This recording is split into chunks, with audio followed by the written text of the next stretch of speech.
Bienvenidos a su espacio Conversamos. Soy Eric Jarquín y hoy tengo un invitado de lujo porque usualmente su trabajo no se orienta en nuestro país específicamente, sino hacer que nuestro país tenga las puertas abiertas al mundo. Hoy con nosotros el canciller de la República, el señor Arnoldo André. Bienvenido. Un gran gusto, buenos días, un gusto estar aquí con usted y con su estimable audiencia. Don Arnoldo, hoy vamos a hablar de un montón de situaciones que suceden en el mundo. Nos encantaría conocer su criterio sobre lo que está pasando, pero antes quisiera que me comente un poco cómo encontró usted a nuestro Ministerio de Relaciones Exteriores al llegar a su puesto. Bueno, yo tuve una ventaja, si quiere que le diga, sobre todos los demás colegas en el Consejo de Gobierno. Cuando gana don Rodrigo Chávez Robles la segunda ronda, me parece que un 4 o 6 de abril, me llama y me dice que al día siguiente va a tener una entrevista con una embajadora importante en el país, pero no puede ir sin un canciller. Entonces me preguntaba en esa misma llamada telefónica si por fin le iba a aceptar o no acompañarlo en el gobierno. A lo que por supuesto respondí que sí, y al día siguiente estaba acompañándolo con la reunión con la embajadora. Eso me permitió desde principios de abril tener un mes entero para la fase de transición.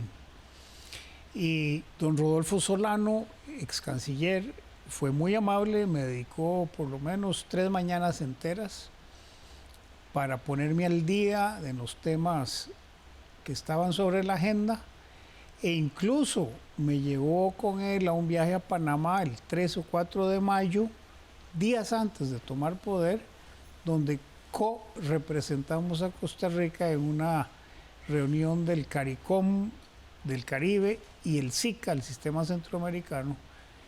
Recuerdo que le decía a los colegas cancilleres, dice, bueno, Costa Rica está representada por 0,5% del voto mío y 0,5% del canciller entrante. Pero el tema de la diplomacia no es algo nuevo para usted, ¿verdad? No me es tan ajeno. Yo fui casi 30 años cónsul general de Noruega en Costa Rica. El consulado general es honorario, es una figura donde uno apoya y ayuda a un país extranjero en otro país, en este caso Costa Rica, en la atención de sus ciudadanos y asuntos de gobierno, sin ser profesional, sin tener remuneración, simplemente como una cuestión honorífica. Y aparte de eso, en mi profesión de abogado, representé a varias embajadas durante muchos años en Costa Rica y los acompañaba a sus actividades, aparte de haber vivido en el extranjero. Eso me daba una zona de confort en materia de las relaciones internacionales y del manejo de discursos, negociaciones verbales y escritas en otros idiomas. Pero hay algo que lo hace a usted muy particular, que lo distancia un poco de los otros cancilleres de la República que hemos tenido, y es su enorme experiencia en comercio exterior. Usted ha ocupado también cargos importantes en la Cámara de Empresarios de nuestro país y entiende la dinámica, las necesidades que tiene este país respecto a las exportaciones, por ejemplo. Como usted lo dice, en virtud de mi profesión anterior de abogado, sí dediqué gran parte de mi vida a atraer inversión extranjera hacia Costa Rica y ayudarle a las empresas que se establecían en Costa Rica desde sus pasos iniciales de constitución de una sociedad hasta la instalación, el camino por el Ministerio de Salud, el camino por cada municipalidad, los permisos necesarios, las contrataciones de personal, las compras o arrendamientos de inmuebles y toda la organización empresarial que requiere una entidad extranjera al establecerse en Costa Rica. Esa actividad me llevó a acercarme a la Cámara de Comercio, los que efectivamente me eligieron como presidente de su Cámara, donde estuve del del 2010 al 2013, 2014, dirigiendo esa organización gremial. Y ahí también aprendí aspectos de la política desde el punto de vista de la empresa privada. ¿Qué prefiere? ¿Negociar con empresarios o negociar con diplomáticos? Es distinto, ¿verdad? Mucho más cuidadoso en esta posición. Hay que utilizar un lenguaje a veces indirecto y más delicado, digamos, que en el ámbito privado. En el ámbito privado usted se sienta a una mesa de negociación a decir verdades y a contradecirse fuertemente. Usted sabe que yo empecé a estudiar Relaciones Internacionales en la Universidad Nacional allá por los 80 con don Sherman Thomas. Y don Sherman Thomas alguna vez me preguntó que si yo tenía contactos en la diplomacia costarricense. Yo le dije, no, don Sherman, yo, no. ¿Algún familiar suyo pertenece al cuerpo diplomático? No, don Sherman, ningún familiar mío pertenece al cuerpo diplomático. ¿Usted milita en algún partido político que lo pueda incluir dentro del cuerpo diplomático? Le digo, no, don Sherman, no, de momento no. Entonces, ¿por qué putas está estudiando relaciones internacionales? Y ahí entendí que sí, que efectivamente la carrera de la diplomacia es, sin duda alguna, una carrera que requiere de mucha experiencia, consolidar equipos que entiendan las necesidades país, que puedan ver líneas superiores que van por encima de una necesidad personal y entender cómo proyectar al país de forma trascendental.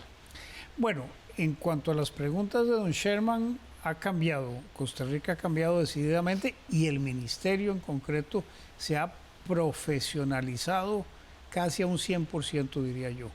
Ya no es necesario el amiguismo, ya no es necesario ser miembro de un partido político, ahora hay una carrera diplomática.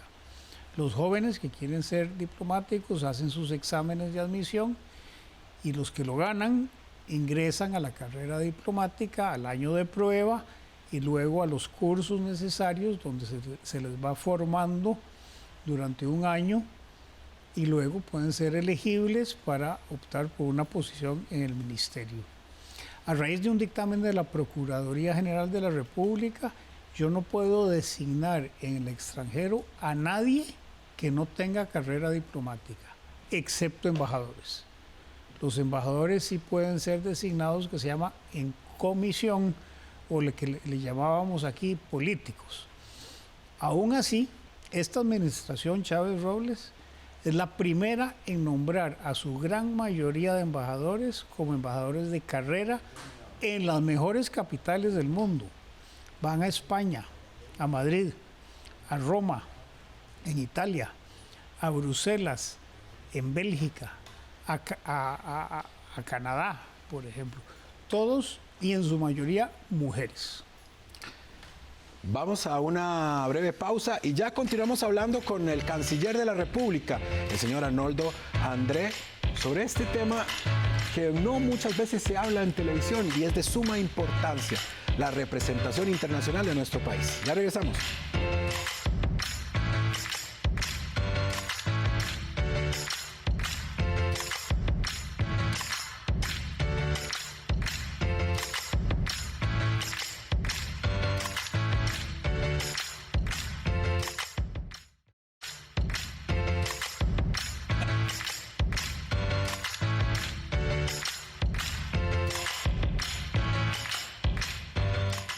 Estamos de vuelta con su espacio Conversamos y hoy platicamos con el señor canciller de la República, el señor Arnoldo André, sobre la situación de la diplomacia costarricense, cómo la diplomacia se ha especializado, se ha profesionalizado y ya no es, como se solía decir en las escuelas o en las academias universitarias del pasado, donde yo estudiaba, que es un argolla, que es un argollismo.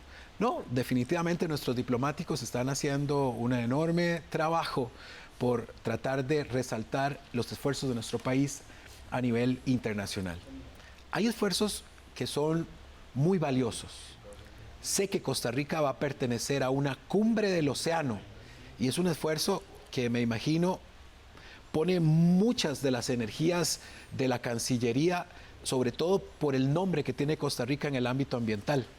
Es así. Eso se encuadra dentro de lo que llamamos la diplomacia azul, que consiste en prácticamente replicar todas las actividades que se dan sobre la Tierra en el océano. Y justamente Costa Rica, junto con Francia, serán coanfitriones de la tercera conferencia de Naciones Unidas sobre el océano, a celebrarse en Niza, Francia, en el 2025, pero con una reunión de alto nivel en Costa Rica el año entrante, en el 2024, el 7 y 8 de junio, donde invitaremos a la sociedad civil, la sociedad científica, también la sociedad política, a discutir las buenas prácticas de manejo sostenible del océano.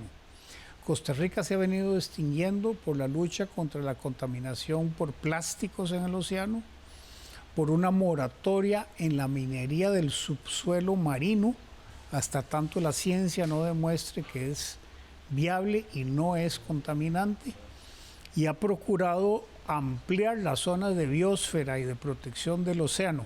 Por ejemplo, en cooperación con Panamá, Colombia y Ecuador, creamos la gran zona de protección del Pacífico llamada CEMAR, que amarra Costa Rica con la isla de Cocos, Panamá con Galápagos y Ecuador. Con Coiba, Colombia con su isla Malpelo y Ecuador con Galápagos. Ese cuadrante es de 500.000 kilómetros cuadrados y entra en una zona única en el mundo, la zona más grande de protección internacional, que ha llamado la atención de otros países y estamos recibiendo apoyo, incluso financiero, para promover las actividades de sostenibilidad ahí, que no excluyen la pesca artesanal y no excluyen el uso sostenible de los recursos marinos. Arnoldo, sé que para estos días le ha tocado liderar un proceso más de tratado comercial, en este caso con Chile. Nuestro país está nuevamente tratando de generar tratados con otros países latinoamericanos. Sí, con Chile lo que vendría es una revisión del Tratado de Libre Comercio, pero el que sí está en curso es el llamado Alianza del Pacífico, que es una alianza que la componen México, Colombia, Perú y Chile. Entró en un impasse por la relación diplomática difícil que acaba de suceder entre Perú, el cambio de gobierno y el no reconocimiento por parte de México. Eso recién se resolvió. México le pasó la presidencia pro tempore a Chile para que se la devuelva a Perú y Costa Rica va a poder reasumir esa negociación para ingresar a ese nuevo área comercial en Sudamérica, por supuesto también aquí en estricta coordinación con COMEX, que es el competente para los tratados comerciales de Costa Rica. Ahora, este tratado tiene sus ciertas reticencias de algunos sectores económicos de nuestro país. Me imagino que usted de pronto mete la cuchara también en ese ámbito, porque no solamente ve hacia afuera, sino también ve hacia adentro. Lógicamente, la actividad internacional del Ministerio tiene que ser en beneficio de la población costarricense. La función diplomática que cumplimos de representación de Costa Rica hacia afuera y de las relaciones de afuera hacia adentro deben ser en beneficio directo de la población costarricense. Los tratados de libre comercio, por definición, tienen ganadores y perdedores. Los sectores normalmente más sensibles a las aperturas comerciales son los agrícolas. Ahí es donde hay que tomar en consideración esas sensibilidades y negociar plazos amplios para que el sector se vaya adaptando a la nueva competencia. Arnoldo, quisiera hacerle una consulta sobre un acuerdo suscitado la semana tras anterior en la Organización de Estados Americanos en relación con una censura a Nicaragua. pero vamos a una breve pausa y ya continuamos con más de Conversamos.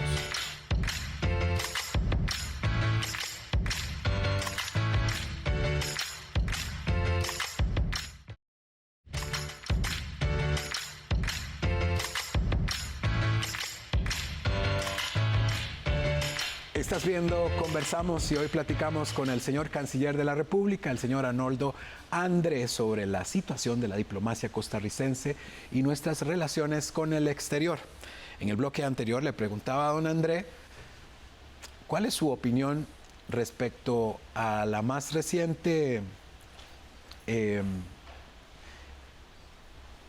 llamado de atención que le hace la Organización de Estados Americanos a Nicaragua. Nicaragua es nuestro vecino del norte, pero no solo es nuestro vecino del norte. Tenemos además una Nicaragua en Costa Rica, con una migración importante de nicaragüenses que conviven, coexisten con nosotros aquí. Tanto migrantes regulares como migrantes en refugio, migrantes por razones políticas, donde buscan asilo y protección en suelo nacional, como migrantes por razones económicas.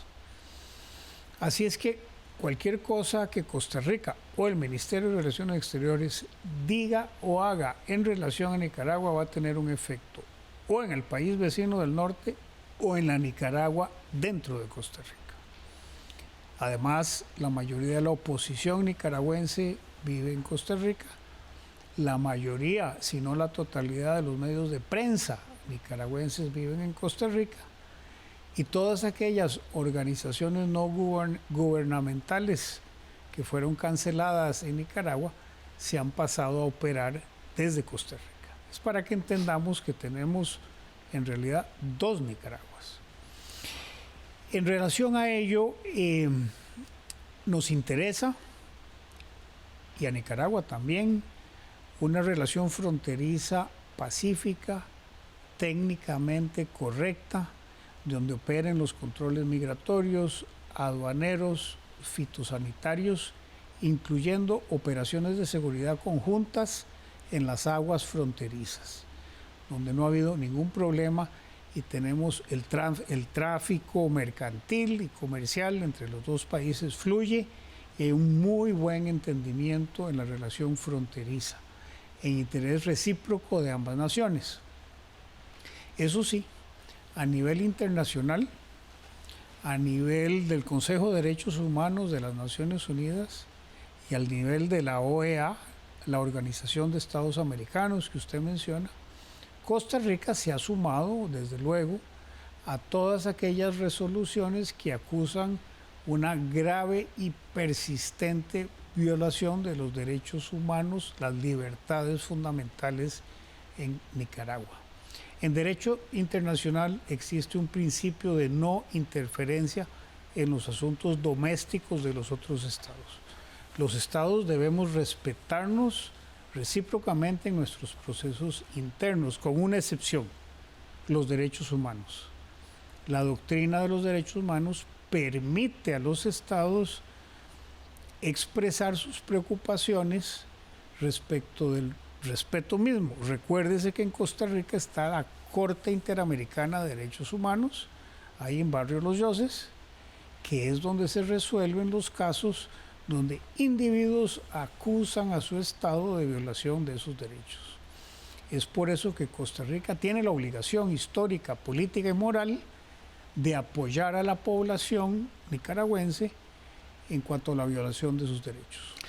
Ahora que usted menciona el tema de la migración de nicaragüenses hacia nuestro país, también me imagino ha sido un tema de mucho estudio en los recientes meses, el incremento en la migración de ciudadanos venezolanos, ciudadanos intercontinentales, que terminan utilizando nuestro país como vía de paso, migrando hacia los Estados Unidos. ¿Existe coordinación entre el gobierno de Costa Rica y de Nicaragua sobre situaciones como estas? Costa Rica enfrenta dos desafíos migratorios. el uno es del norte al sur, lo que recibimos de Nicaragua hacia Costa Rica, y el otro es la migración de paso que nos entrega Panamá en la frontera sur, y acompañamos en su marcha hacia el norte gente que busca llegar a Estados Unidos y pasa por Costa Rica, y los entregamos en la frontera con Nicaragua. Son dos caras de la misma moneda, pero con tratamiento distinto. El caso de las migraciones de sur a norte es dramático. A hoy, este año, Panamá reporta 200,000 migrantes que atravesaron el tapón del Darién en las peores condiciones. Usted ha visto en las ciudades nuestras señoras con 6 hijos, rejuntando algunos 5 para poder continuar su marcha hacia el norte. Es un problema cuya génesis y causa no es Costa Rica. Es donde hemos alzado la voz internacional en busca de recursos financieros internacionales, con apoyo de ACNUR, el Alto Comisionado de las Naciones Unidas para Refugiados, y la OIM, la Organización Internacional de las Migraciones, para que apoyen al gobierno de Costa Rica en la atención de ese fenómeno migratorio. Las migraciones en el mundo no se pueden parar. Es un fenómeno histórico desde antes de Jesucristo, pero se pueden administrar mejor. Es donde mantenemos constante comunicación, por ejemplo, con Panamá y Colombia para el efecto del sur, pero también con el resto de Centroamérica y con Estados Unidos para ordenar, administrar mejor esos flujos de personas. Efectivamente, en su mayoría fueron venezolanos. Venezuela ha exportado a 7,5 millones de personas. Es de las migraciones más altas del mundo, incluso mayor que la que hubo en Siria en la guerra. Esos flujos migratorios tienen que ser acompañados y atendidos. Y sí existe una coordinación internacional y sí existen esfuerzos binacionales, por ejemplo, con Estados Unidos, la reciente inauguración de las oficinas de movilidad migratoria, donde las personas que quieran migrar hacia Estados Unidos, Canadá o España pueden ser precalificadas desde Costa Rica para que reciban su admisión en esos destinos que buscan. Arnoldo, el mundo es cambiante, convulso. Actualmente tenemos una invasión en Ucrania, algunos estallidos en Francia.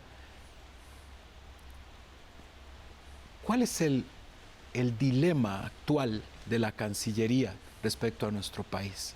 ¿De qué andamos detrás en este momento? Por supuesto que la paz, la tranquilidad en su hogar, pueblo, ciudad, país y región es el requisito fundamental para el desarrollo.